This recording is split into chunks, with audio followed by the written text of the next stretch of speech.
पता है, कुछ आवाजें और कुछ धुनें ऐसी होती हैं जो एक देश की आत्मा बन जाती हैं। तो आज हम भारत के ऐसे ही दो संगीत रत्नों की कहानी जानेंगे, जिन्होंने न सिर्फ भारत के संगीत को एक नई पहचान दी, बल्कि देश के सबसे बड़े सम्मान भारत रत्न तक पहुंचे।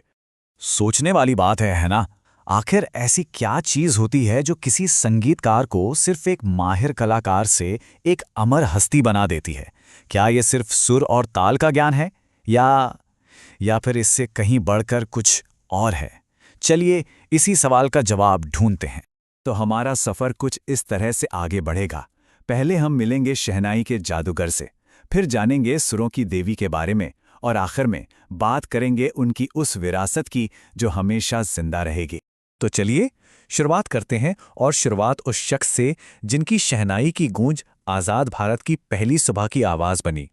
नाम है उस्ताद बिस्मिल्लाह खान। 21 मार्च 1916 बिहार के डुमरांव में एक बच्चे का जन्म हुआ, बिस्मिल्लाह खान।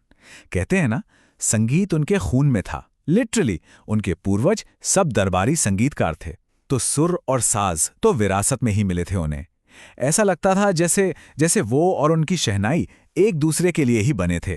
उनकी जिंदगी की कहानी ना, वो आज़ाद भारत के इतिहास के साथ साथ चलती है। सोचिए, 1938 में जब लखनऊ में ऑल इंडिया रेडियो शुरू हुआ तो उन्होंने वहां शहनाई बजाई। फिर 1947 वो ऐतिहासिक दिन लाल किले पर देश के पहले स्वतंत्रता दिवस पर परफॉर्म किया। उनकी शहनाई देश के हर बड़े पल की गवाह बनी। और फिर साल 2001 में उन्हें देश का सबसे बड़ा सम्मान मिला, भारत रत्न। लेकिन बिस्मिल्लाह खां साहब के लिए संगीत सिर्फ एक कला नहीं था, ये उनकी इबादत थी, उनकी प्रार्थना थी। और इसकी सबसे खूबसूरत मिसाल, वो एक पक्के मुसलमान थे, पर हर सुबह उनकी शहनाई की धुन कहाँ गूंजती थी?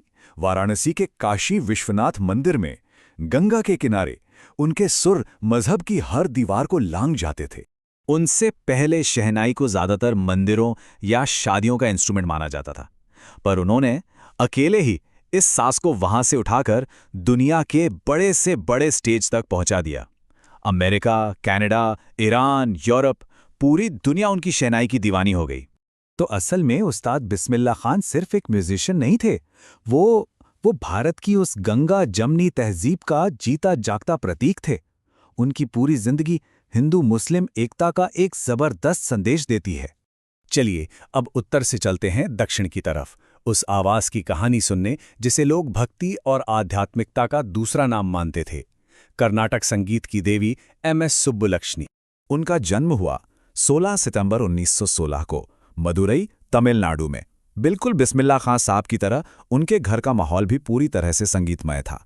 उनकी माँ एक जानी मानी वीणा वादक थीं, और वही उनकी पहली गुरु भी थीं। और क्या कमाल की प्रतिभा थी उनकी।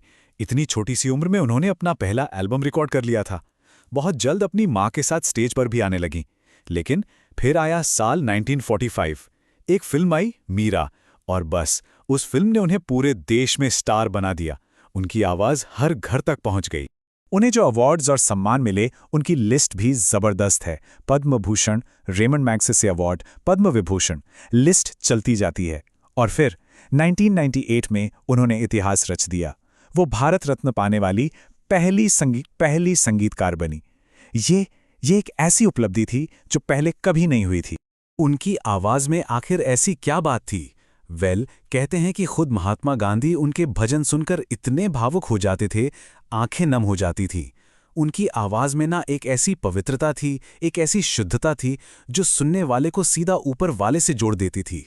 तो एक तरफ उत्तर का साज, दूसरी तरफ दक्षिण की आवाज। ये दो महान धाराएं आखिर कहाँ आकर मिलती हैं? चलिए अब देखते हैं कि कैसे इन दोनों की कहानियां मिलकर एक ऐसी विरासत बनाती हैं जिस पर पूरा देश नाज करता है। इन दोनों लेजेंड्स की कहानी में एक बहुत ही कमाल की बात कॉमन है, और वो छिपी है इस एक नंबर में। ये भारतीय शास्त्रीय संगीत के दो महान स्तंभ थे। दोनों का जन्म एक ही साल में हुआ, 1916, और दोनों को ही देश का सबसे बड़ा सम्मान मिला, भारत रत्न। कमाल है ना? दोनों ने अपने अपने तरीके से भारतीय संगीत को दुनिया के नक्शे पर रखा। एक तरफ उस्ताद बिस्मिल्लाह खान, जिन्होंने शहनाई को उत्तर भारत से निकालकर ग्लोबल स्टेज पर सुपरस्टार बना दिया, और दूसरी तरफ MS सुब्बुलक्ष्मी, जिनकी आवाज़ दक्षिण भारत की भक्ति परंपरा की पहचान बनी और जिन्होंने कर्नाटक संगीत को पूरी दुनिया में मशहूर कर दिया। तो आखिर में एक सवाल रह जाता है, कलाकार चले जाते हैं, कला रह जाती है, पर उनकी विरासत का क्या होता है?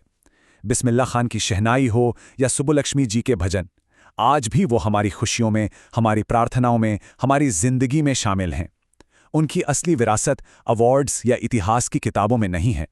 वो जिंदा है भारत की उस आवाज़ में, उस ध्वनि में, जिसे उन दोनों ने मिलकर हमेशा के लिए अमर कर दिया।